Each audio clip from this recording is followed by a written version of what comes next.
So my name is Tracy Hanson, and I am the founder of Next Generation Global Education, which is a not-for-profit educational organization here in the United States.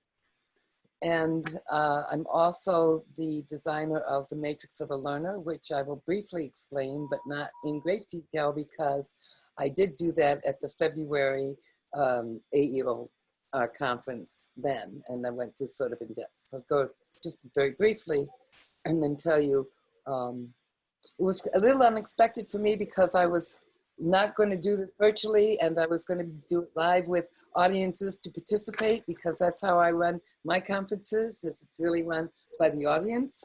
And so this is going to be a lot of fun. It's going to be interesting, and it's going to be really new for me. And if I flub up, that's okay.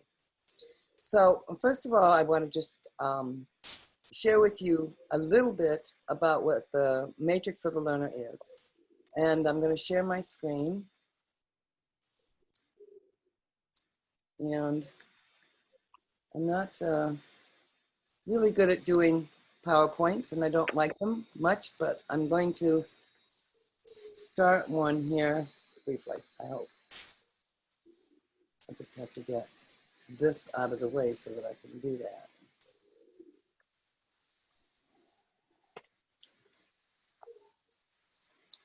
So this is a picture of the Matrix of the Learner, which is behind me.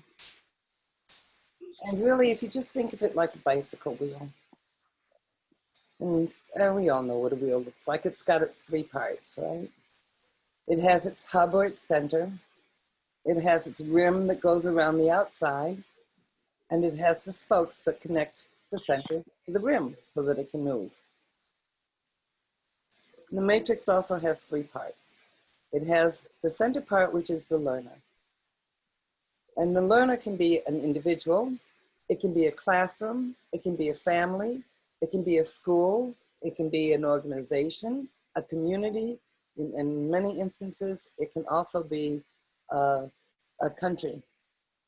Okay. It's how it's defined in the center. The learning cycle is the rim outside that circles around, that we go through. We explore by asking questions. We ask questions so we can find answers. When we find the answers to our questions, we can create something with those answers that we can give back to our community and those that helped us achieve those answers.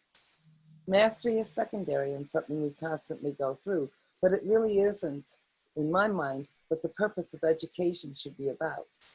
Mastery being the testing. It should be about what we can do with it and give back, because that is what gives us purpose and meaning in what it is that we're learning. Okay. What are the resources to help us find the answers? They're the family and the parents, our first resource. And we have to help families and parents begin to become gardeners again, instead of those carpenters that want to build those kids into what it is we want them to be. And peers are very strong educators. Unfortunately, the educational system has made them out to be bullies rather than to be useful and productive educators. In fact, I think society is the problem with the bullies and not necessarily our children, because they aren't born that way. Educators and teachers are critical, and they need to start to stand up and talk about the need for change and stop doing what's dictated to them when they know it's not healthy for who it is that they're working with and for the learners that they're teaching. And community is a huge resource, and many of our children who have been taken out of the community's end, in a sense, from families and put into the schools have lost contact and don't really know where or how they belong in those situations anymore. And of course, global citizenship is exactly what it is we're doing now. We're able to talk together and work together from all over the world and learn about each other without even having to leave our homes now. But so many kids don't have even electricity to be able to do that. So when I did travel, when I was, okay, wrong one. When I was in Nepal 2 years ago, I spoke at a conference of people here, and I asked the group, because they were young people. What has to happen to achieve the sustainable goals? Okay, we're supposed to have them achieved by 2030. Statistics show that we aren't making much progress, and in fact, in some areas, including education, we are losing ground. And that's a concern. So I took sheets and put them on all the tables, one goal on every table, broke that group up into a number of groups, and I asked them what has to happen. What has to happen if we're going to achieve the sustainable goals? I already had an idea, but I didn't know. But on all of their sheets, what they said was quality education. Goal number 4. Goal number 4, quality education, is the only and the one thing that has to happen for all of our learners globally if we're really going to be able to accurately solve the sustainable goals. So I put that in the center now to make that the learner. And that's what we have to explore, we have to learn about, we have to create and figure out how is it we give back to our learners quality education. Well, we can't do that unless we define it. And the reason I went out of the PowerPoint is because that's pretty much what we're here to do today, is we want to put in a picture with words and definitions of what is it. COVID has really changed what education can look like. And I actually had the opportunity to speak with somebody, a friend of mine today, whose name is Michael Suskill. Have any of you heard of him? Mm-hmm. No. No. Michael Suskill was one of the top 10 global finalists. He was the top 50 global finalists in 2015, one of the top 10 global finalists in 2016, and a huge advocate for educational change. And I actually want to just play a few, and I don't know how to take clips out, so you have to bear with me. I sort of wrote the little sections down on the notebook, but I just want you to hear about a couple of things that he talked about, and then we're going to go back to the picture and start to fill in what we're looking for as quality education, 2020 and on. And you'll hear him talking about Steve Sherman. Steve Sherman is somebody I also interviewed recently, Tuesday, who talked about 2020 is the year for us to get our vision of what education looks like moving forward, okay? Take off the glasses, see it, build it, and advocate for it. So this is one of the things that Michael was talking about, and I hope you can hear it. I'm not sure if I'm going to do this right. See our vision of what learning and education should look like in a global sense. What should it look like? What should it look like? So I think 2020 provides great context, because I think COVID has not only created amazing opportunities in education, but it has also exposed what's wrong. It's exposed equity gaps. It's exposed the differences between the haves and have-nots, both in American society and also around the world. We know that there are self-driving cars in Pittsburgh. I gave a keynote in Treacle, Greece a couple of months ago, where they had self-driving buses. There's amazing technology out there, and 16% of the world still lives without electricity. And so as technology is exploding, we know the gaps between those two groups are widening. And that's really been exposed during COVID. And so, you know, these tools that we have that are creating the gaps are also the same tools that can be used to close them.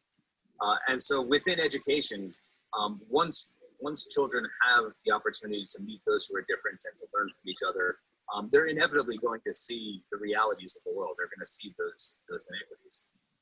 And allowing them to take ownership over their learning, allowing them to have agency and autonomy, and allowing them to identify and use learning to try and mitigate some of the problems that they see in their local and global communities is absolutely key. Because that's what gives us self-worth. That's what gives us, that's what allows us to know that we matter, is when we're helping others and when we see our place in our community, whether it's global or local.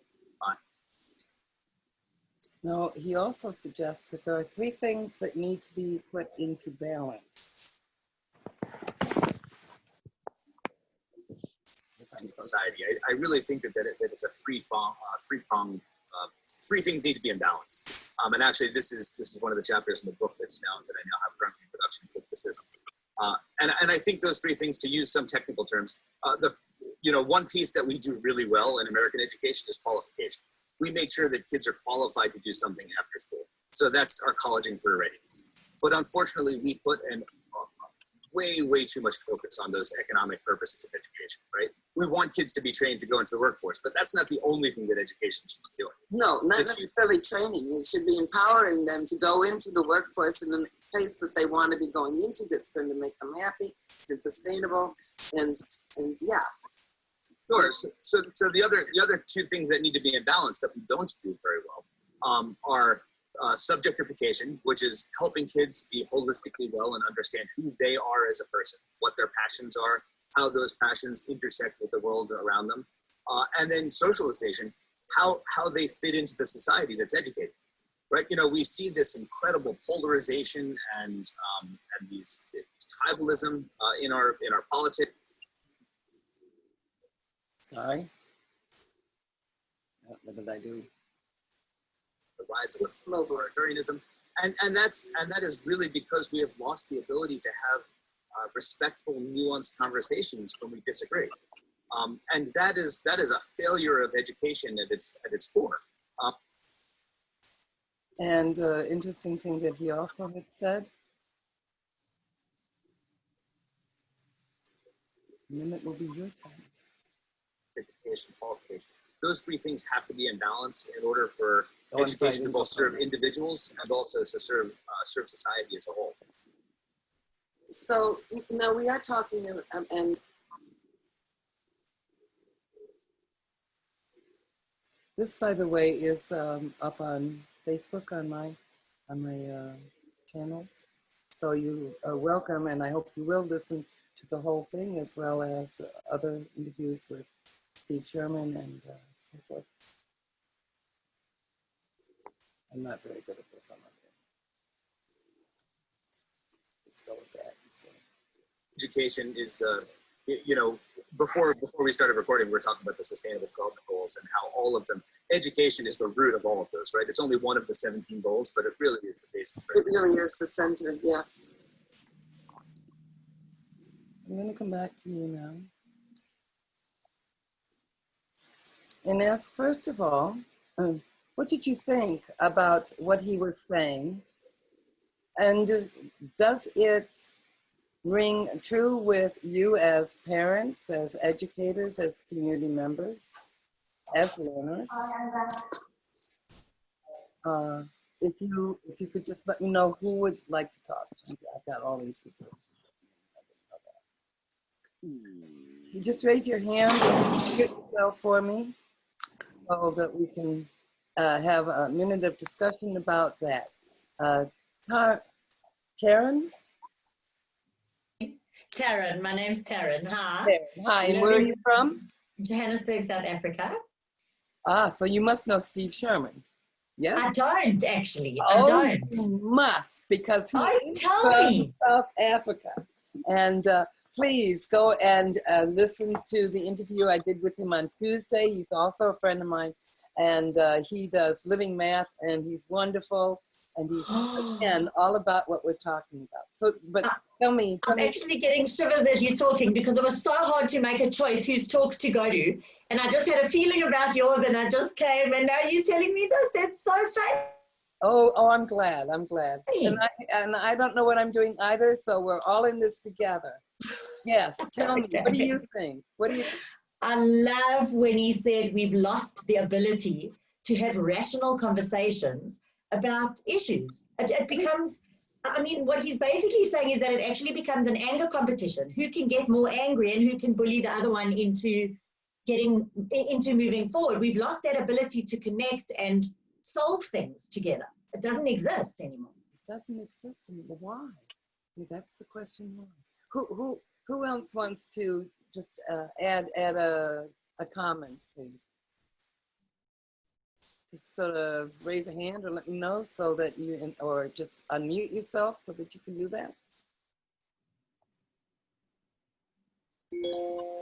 I'm hoping that somebody's going to come in. This is an interactive workshop. I don't run anything but interactive workshops. So guys, come on. Audrey, what about you? Sorry, it was a bit hard for me to understand the interview because of the sound and also because of the language. But Yeah. what I can, my point of view is like, I live in America now and I am French. And in France, we love to discuss a lot about everything and to disagree and to be angry. But here I have the impression we cannot so much. We should be happy and like everything is great. But it's okay not to, but to discuss, we like to discuss a lot, and also philosophy is part of the curriculum. We learn philosophy quite young and to try to, so I don't know if it helps with this kind of conversations. It's my question. I'm more questioning than, yeah.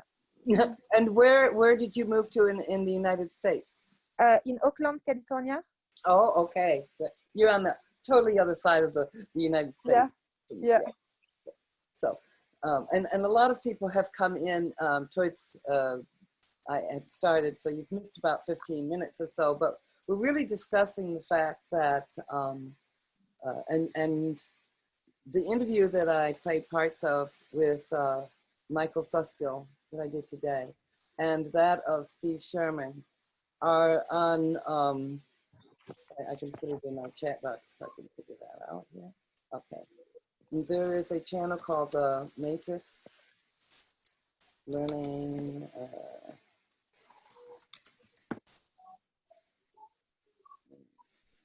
I'm trying to think now what I called it.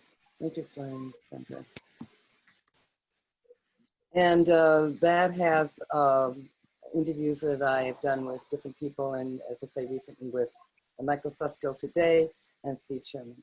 And it correlated to what I had done with the work in Nepal. And that was to say that of all of the sustainable goals, if we're going to resolve any of them, we need to put education in the center of that goal. That's really what has to go there. And so this particular session is to define now, to get the 2020 vision. And COVID has allowed us to do many things. It's allowed us now to be able to network with other people in other areas and to allow our kids to do the same, which the education system really wasn't doing. And in fact, as I've been homebound, what I did was I started an English reading theater. Actually, I just started reading a story online and see if anybody was interested. And it evolved into reading theaters. And then it became, well, it was a wonderful way to learn and speak English better because we could read it, we could hear it, we could speak it, we could converse and criticize it. And in essence, we can begin to write it. And so that has led to us now beginning to open up and start to train people to open up matrix reading theater centers so that we can connect kids in centers globally around the world. And there's also more about that on my site. But what I wanted to do today was, if education is in the center of what we need, the global goals, then let's define what does 2020 education look like? And where did I do with that? And so you missed sort of this presentation of how I got here. Some of you did, but I explained very briefly about my work. I'm the author of The Matrix of a Learner, and that's what's behind me. And this is kind of a hands-on model of what it looks like. It says that the learner is in the center, and around it is our learning cycle, asking questions, finding answers, doing something with the answers to give back to make our environment a better place. And these are the spokes that connect the hub to the rim. And unfortunately, these spokes have been broken for a while. And that's why this wheel of education is not going in a forward direction. And if it goes in a forward direction, then everything that is attached to it also goes in a forward direction. But statistics are showing us that even in the sustainable goals, we aren't going forward, we're actually losing ground. That was pre-COVID. And that was what I talked about in the AERO conference in February. So we need to reconnect the spokes, but we can't do that unless we first know what the hub is and we define the hub. Now, the group that I worked with in Nepal were also the ones that said, well, in the center of all the sustainable goals was education. But they hadn't defined it. So what I'm asking now is I'm going to take and put in here a text box. And I want you to tell me a word or a phrase that is a piece of going into the 2020 vision. What education will look like, should look like in the future for our learners. Non-coercive. Non-coercive, and I'm not good at spelling, so K-O-H-E-R-S-I-V-E. Also relationship, I think. I mean, education is at the center, but relationships at the center of that, in my opinion.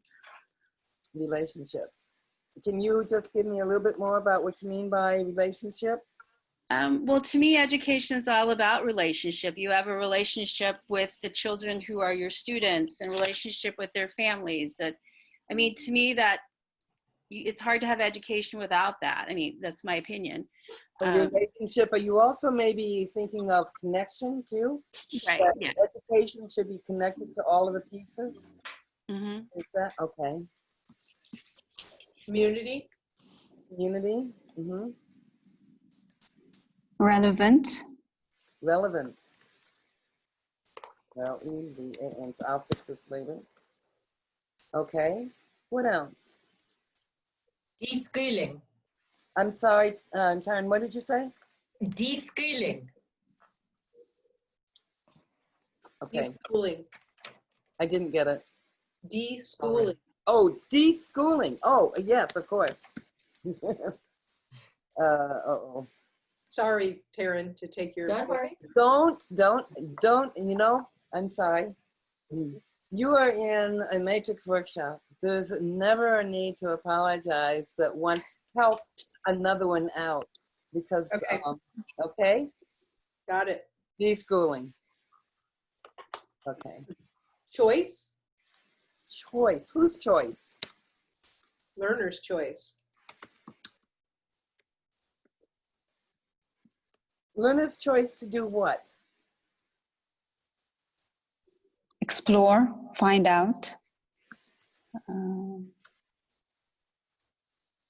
Maybe I should say freedom. Respect. Freedom to make choices about what they're learning? Yes. Freedom to choose.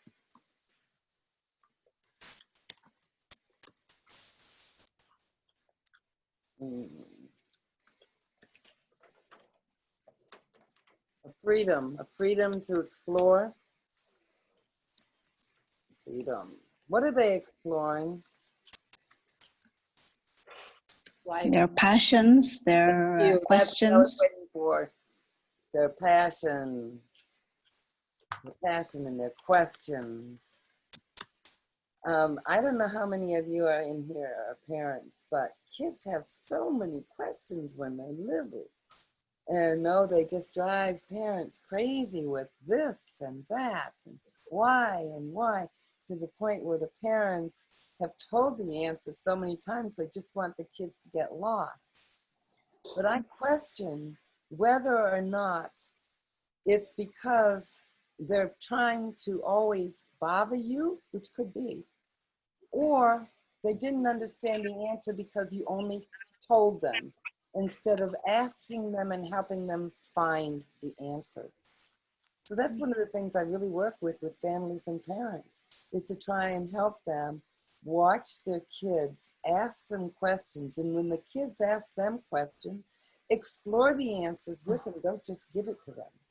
Because that's what makes learning and finding those answers coming from within the learner, and they can understand it better when they have the opportunity to find those answers. So yes, the freedom to explore their past passions and ask questions. What else? What else would you say? So this is Cheryl. And when you look at the etymology of the word of education, you get to the key concept that it's to lead away from, which leads to the question then, what are you leading towards? So when you think about education, that key term of leading somewhere is in the core of the etymology. Leading away from somewhere. Right. From what? What are we leading away from? Okay, is a good question. And going towards what? Exactly. So what is it that we are going towards? Because we need, I believe, to lead away from what we've been doing over the last few centuries of time. And we need to go towards something different. So what is that we're going towards? Authenticity. I'm sorry? Authenticity. Authenticity.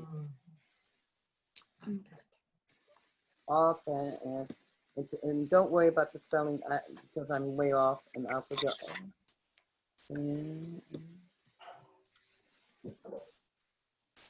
I'm a terrible speller as well. What did I just do?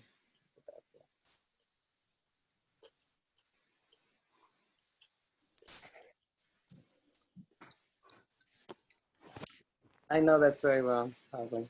Okay, doesn't matter. Do you want help, Tracy? I'm sorry? Do you want help? Oh, always. I'm a terrible speller, and this thing isn't spell checking me. But I want to go back. I want to go back to this word here, connection. Okay, and perhaps suggest that our connection in education is so limited in the way it's been that now that we have the ability to connect, and as Michael Suska was talking about, to connect and learn from each other on a global educational platform, so that kids have an opportunity to actually see and learn from other children what it's like where they live. He talks about, and please go and listen to the interview, he and I worked with, in Kenya, with a man named Livingstone, and he was Skyping his class into Livingstone's class in Kenya. And they saw in Pennsylvania that the Kenyan kids didn't have access to education, the younger ones, because of the bridge that they had to cross, and the older ones for a whole month because the bridge was washed out. And that was not fair. And so this is a poor community in Pennsylvania, but the kids said to Michael, this isn't right. We must change this. And Michael said, we need to listen to that. I need to change the curriculum, adapt it so that they're learning the curriculum, they're doing something for others. And over the year, a period of time, they learned how to design the bridge. They experimented with, as he talks about, with paper and with all sorts of things until they actually had a bridge designed. They sent that to Kenyan to find out what it would cost. It would be like $2,500 for the materials and so forth. They raised that money, they sent it there, they saw it getting built, they saw the kids standing on it and waving. What does that do to the kids in Pennsylvania and their learning? Okay, if you can just imagine what went on, and the empathy and the understanding and all of that happens in that kind of connection, you won't get out of textbooks. And you won't be able to get others to see and begin to do what's necessary to make those changes. And that's giving them that feeling of humanity and feeling of worth and pride and accomplishment. And to me, that's a huge piece of what education should be doing and isn't. It isn't doing that. So, you know, when we talk about connections, it isn't just with our family and with our community. It is really, we have the ability to make those global connections now. And allowing our kids to experience learning by doing and giving back to others.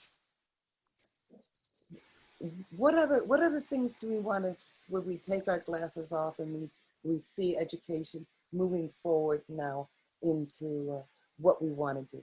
How many of you here are teachers, by the way? I'm a facilitator. You're a facilitator, and see, we've got one teacher down here who's, yeah, you see it's, okay.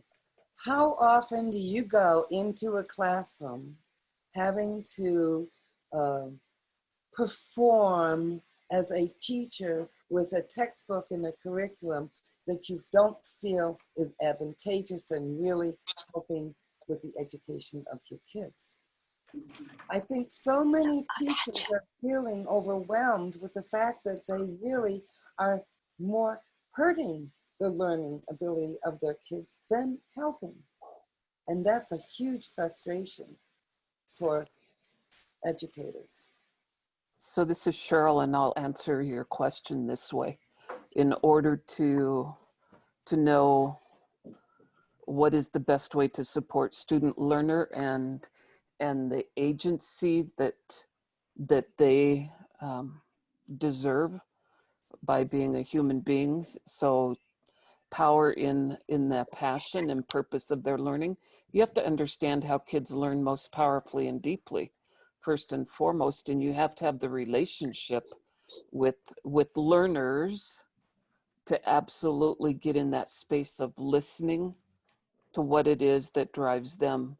And if you can't do those two things, if you can't answer the question about how do kids learn most powerfully and deeply, and then take it to that next level to exactly how does Cheryl learn most powerfully and deeply? How does Eva learn most powerfully and deeply? How does Marcos learn most powerfully and deeply? You will never get beyond the age of standardization, and that is what we fight in education today, is that deeply ingrained premise that we can standardize everything, and you can't standardize human beings without them completely giving up their own power to be controlled by something else.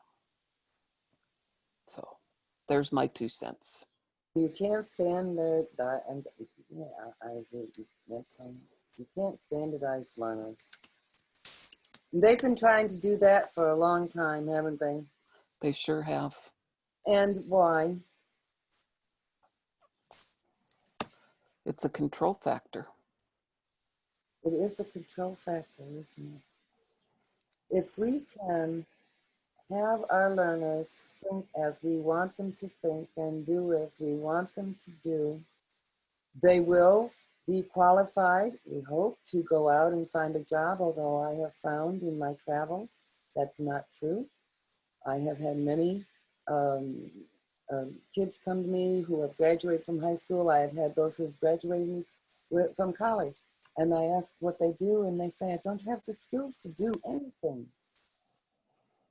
But I graduated from high school, or I graduated from college. There's something very wrong with it. I passed the tests, but I don't have the knowledge or the skills to use them. So I think somehow or another that education has to be interactive. Learners have to be involved, and they have to be able to make those choices. They have to be allowed to fail and learn from that. Not be dismissed as not being capable, not being held back in a box or a grade, but to be able to learn at the pace that they can learn at, and to follow those passions of learning. We have to allow those things to happen for them. And in a sense, that means we have to shift our concepts of standardized tests and standardized learning, standardize the kids, to empowering them to take learning over for themselves. But that means that governments that are those that set those standards and that curriculum might lose control. But is that necessarily a bad thing? Because if we allow our learners to really ask questions, to see what's out there, and to begin to problem solve, then I believe that too means that we will be able to solve the sustainable developmental goals. But because all we do is give them the knowledge that we have, and we limit them, and we limit their questions and their exposure, then they don't have the power or the ability not only to not get jobs in the future or to be happy, but to help solve these 17 developmental goals.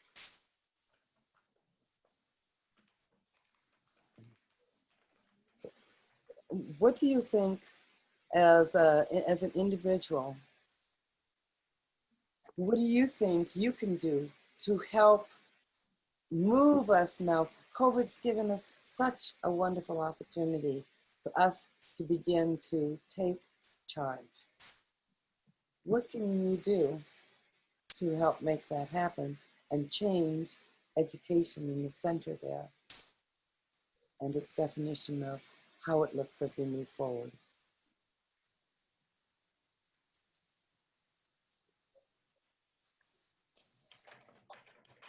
So this is Cheryl. I can be involved in changing the rules.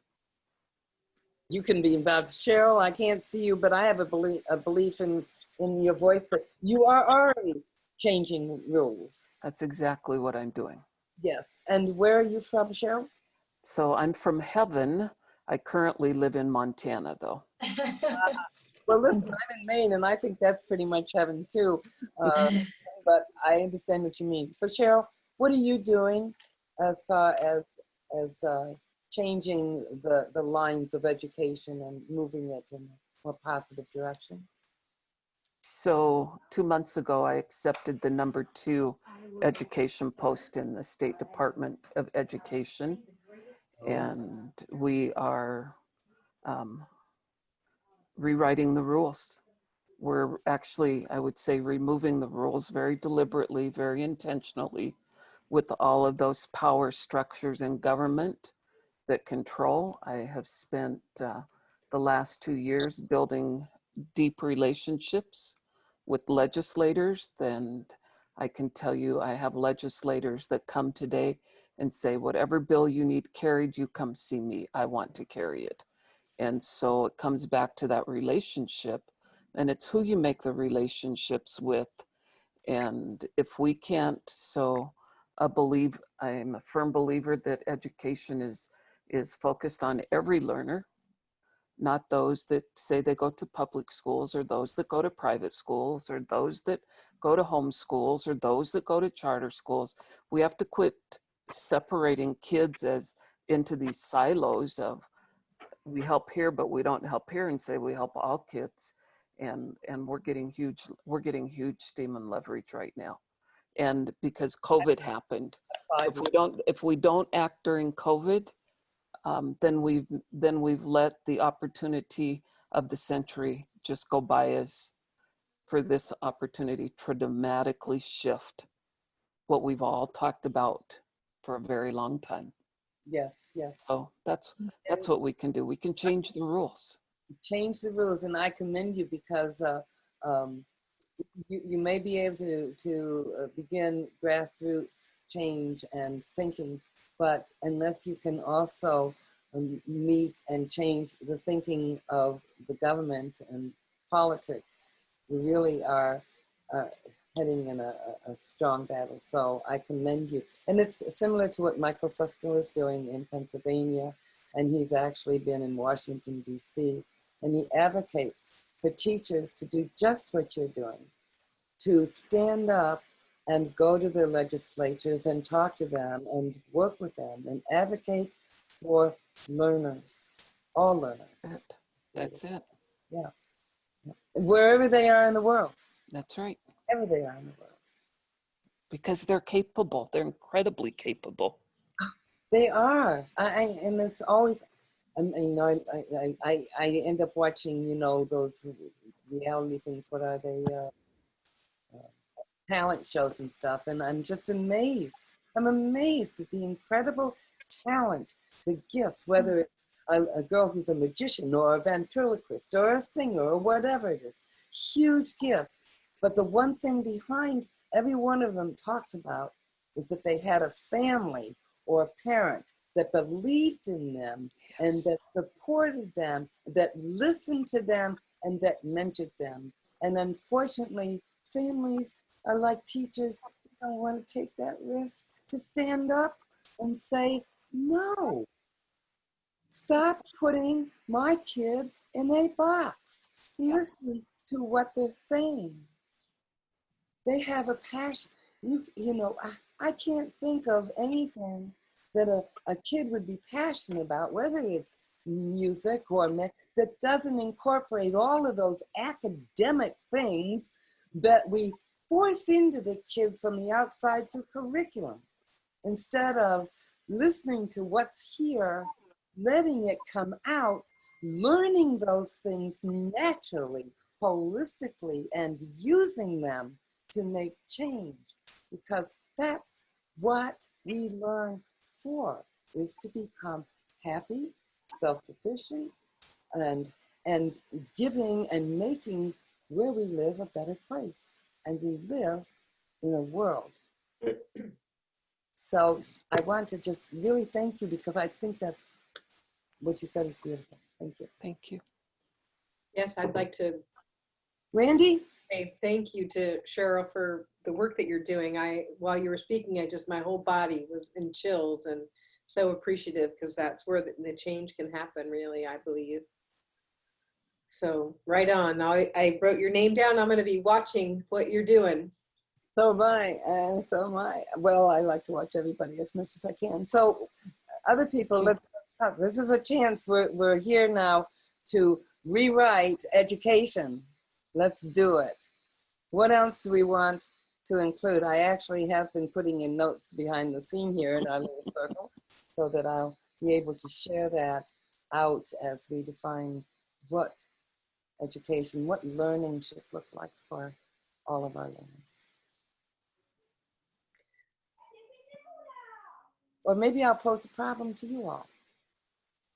I work with learners around the world, and my biggest problem that I have is being able to help them become global citizens, because they really need and want the opportunity to learn from other people around the world. But as Michael was saying, 17% of our population doesn't even have electricity.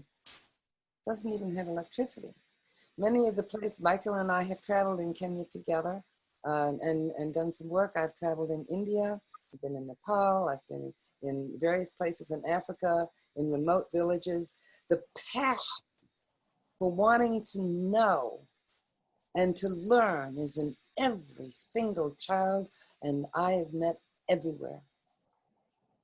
But being able to let that happen for them is restricted because I can't get global citizenship or internet and the technology into them.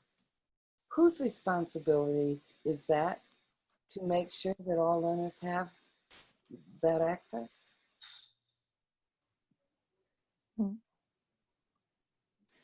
Michael and I were talking about that, and he was saying, you know, we need to, governments need to be spending money and putting money into education. And I said, they are. They're spending huge amounts of money into education, into educational testing, into educational curriculum that's dictated, into educational, whatever it is, restrictive means of learning. But what if they began to really listen to educators and teachers and about what we can do to change the direction of education and begin to put it into allowing their learners to be global citizens? Getting internet, I don't believe internet necessarily is a privilege anymore. Internet ought to be a right. The problem is that we, as educators, as parents, as community, need to help our learners know how to use it in a good and powerful learning way. So many of them do, and so many of them don't. But that's a piece as we bring in that global piece. But how do we get that to them? So in answer to your question, whose responsibility is it? It's all of ours. It's all of ours responsibility. I'm sure if we asked that question of Mahatma Gandhi, he would say it is my responsibility. And so if we're thinking in perspective of that we're all part of the same planet, then we equally share responsibility to help each other.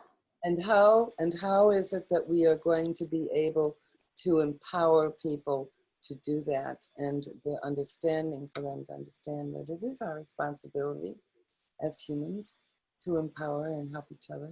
It is. And educate. How do we go about doing that? Educating the populace, you know, like telling the story. One of the things that I really would like to do is, and working on, is interviewing young people about how they learn and where they learn and what they're learning, and showing, you know, people that it doesn't just have to be in a school, and what it means to be a global citizen, and all of that is just in every platform we can, starting to educate and share story. Share one way, I think. I think that's a good way. I think that's because we do need to hear the stories of other children around the world and of our children, so we can better develop what it is that they need. What other things can you do? I really like that. Can you hear me? Yes, we can. Yeah. On my Mac. Okay. Yeah, I'm not a technical person, but my name is Barry, and you know, I'm getting back to have early childhood education. After 30 years, I have an educational startup called Eye Openers, our mind openers, because the way our eyes work is fundamentally the way our minds work. When our eyes are open and moving, our minds in a state of nature evolved to track 7 streams of awareness simultaneously. But when we lock up our eyes on static letters and handheld devices, we naturally end up atrophying the way our minds work, and we go from 7 to 1. So actually, we're all 600% more creatively aware than we think we are. We need to start doing what's called like vision training, which all the top professional athletes in the world do to become number 1. And so in a sense, that's what we're trying to do here, Yeah. when we're filling in that circle, is to make a visual picture of what we want. There's nothing we need to do, and because it's all there. And in fact, to get a little sense of a demo on this, if you go to YouTube and you put in eye yoga, which is the whole Hindu system is based on the power of vision, and you'll like this because you know, person who teaches this is Paul McCartney, the Beatle, because that's the yoga he fell in love with. So if you go to iYoga and put in Paul McCartney, it'll show you the basics of it. And it's also called behavioral optometry. But to open up your eyes and move them, our peripheral vision opens up to 180 degrees, and we're able to be aware of 7 things going on simultaneously. Maybe that's why 7 is the sort of like spiritual number about days of creation, days of the week. And,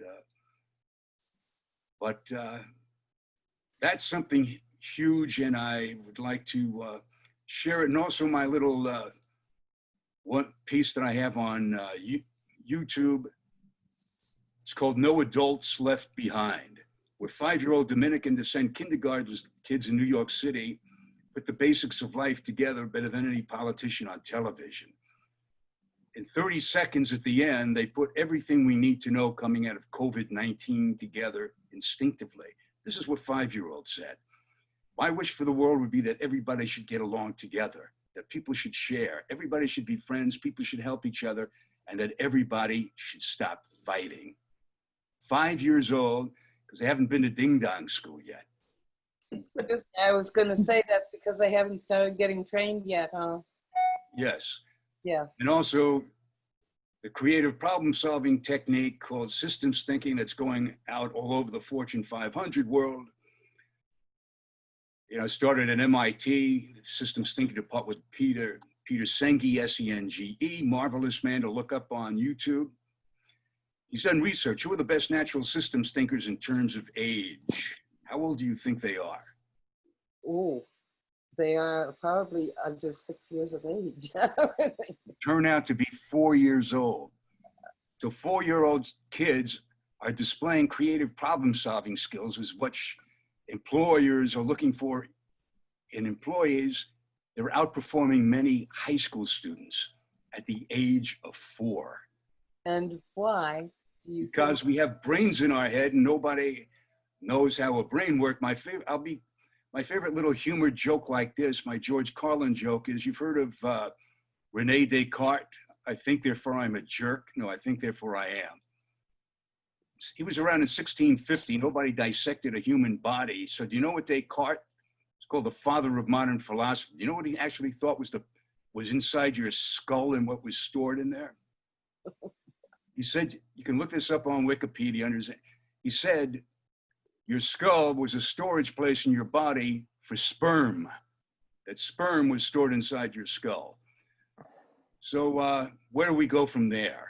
You know, and where do we go from there? Maybe we need to let them go and in positive thinking and positive vision. Yeah, it's called. Go out and start to impregnate other people. I don't know. Yes. Why the child is the father of the man. And, so I think getting children involved so they could actually have a voice. Might have seen some of the episodes when the kids from that free school in New York, Pono, you know, 2nd grade is presented and they did a 10-point analysis of how to rate the performance of Trump. Mm. They circulated 450 questionnaires to adults, did a 10-point analysis, and presented it in a better way than most of the presenters, you know, at that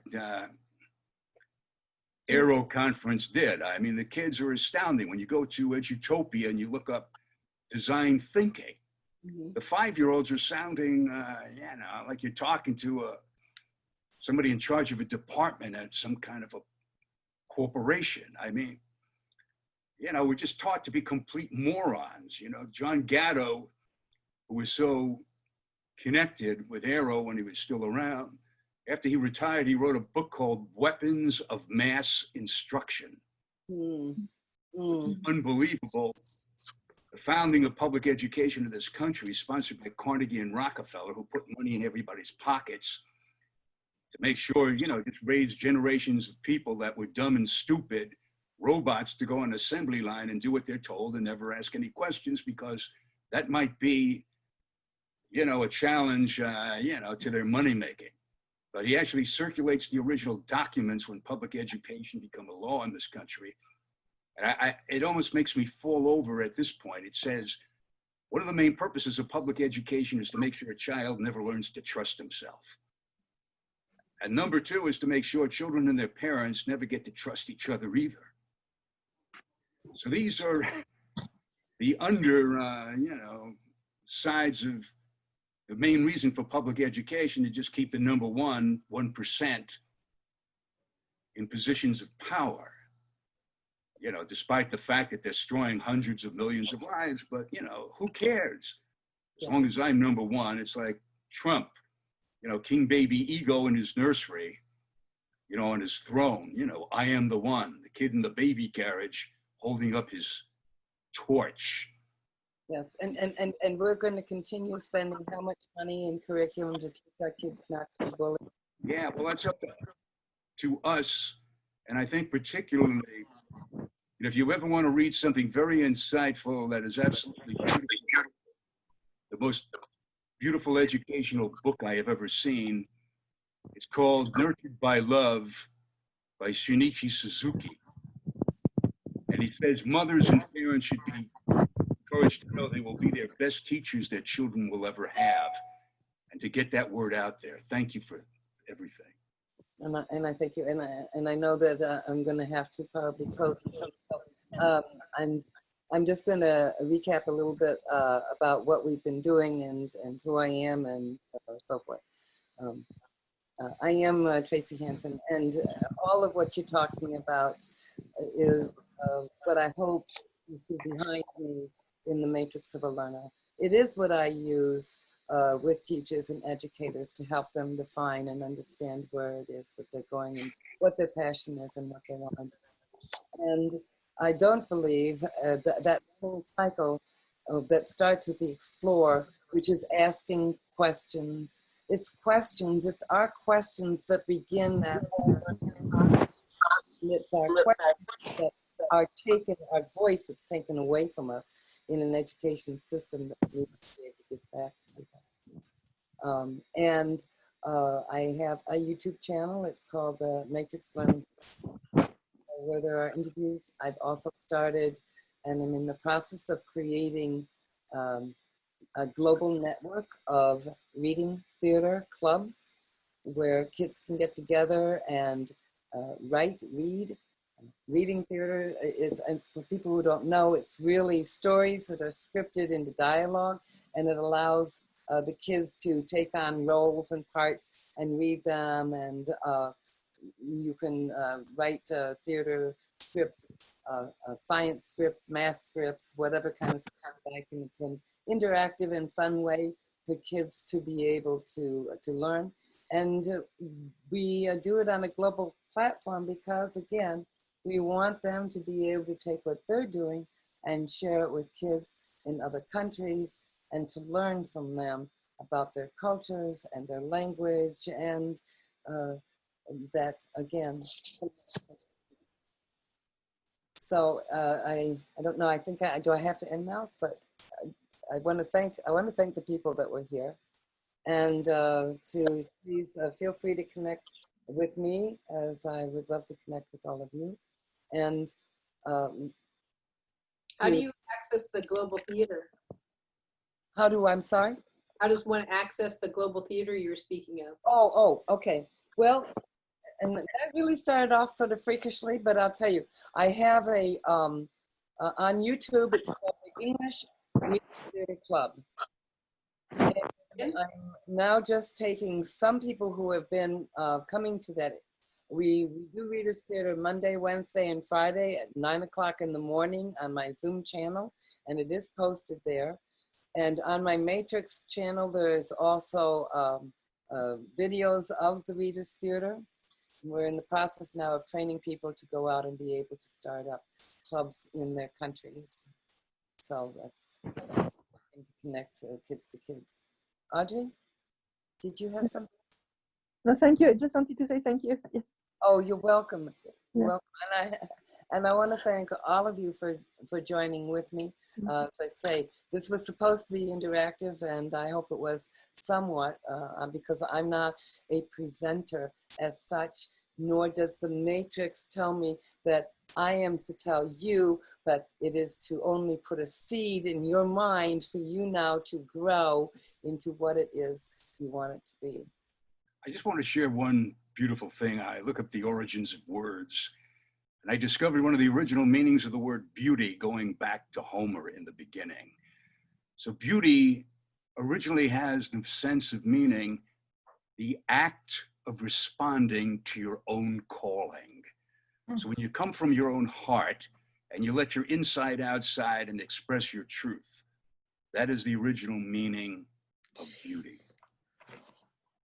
And there's a wonderful man named, passed away recently, John O' Donahue, Donohue.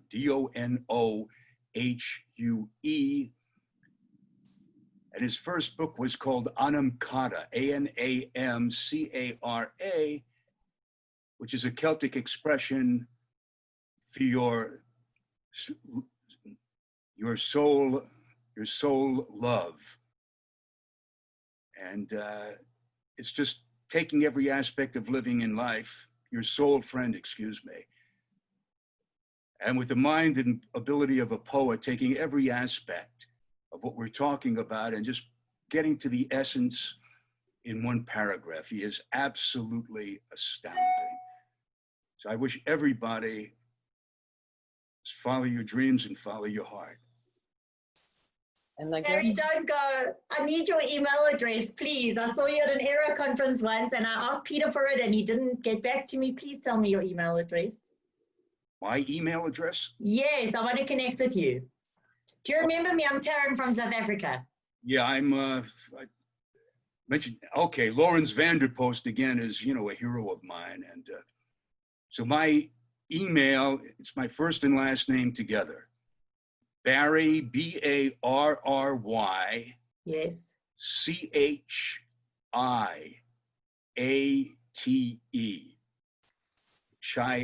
Barry Chiat. It's an old email address, but it sounds nice. At Mindspring, MINDSPRING.com.